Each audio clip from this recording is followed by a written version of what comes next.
Marami na ang nagtatanong kung regular na ba si Julia Barreto sa Itbulaga.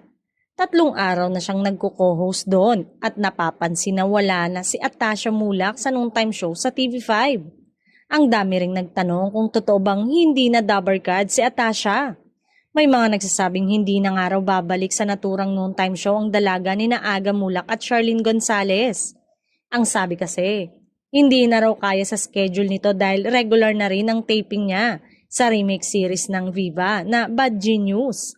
May mga nagsasabi na may pressure na raw kasi ngayon sa panig ni Atasha dahil mas umaalagwa raw ang showbiz career ng kakambal niyang si Andres Mulak. Hindi naman sila pinagkukumpit pero gusto ring ma-achieve ng Viva na mapasikat pa ng gusto si Atasha. Sobrang hit kasi ngayon sa Viva 1 ang mutya ng Section E ni na Andres at Ashtin Olviga at ang tinderi ng fandom ng kanilang Ash Dress Love Team. Grabe na rin ang fans na mala-aldab na rin ang dating. Sa Viva 1 pa lamang, mapapanood ang kanilang mutya ng Section E at ang dinigay. Ipapalabas na rin ito sa TV5. Dito natin makikita kung malakas din ito pagdating sa Free TV.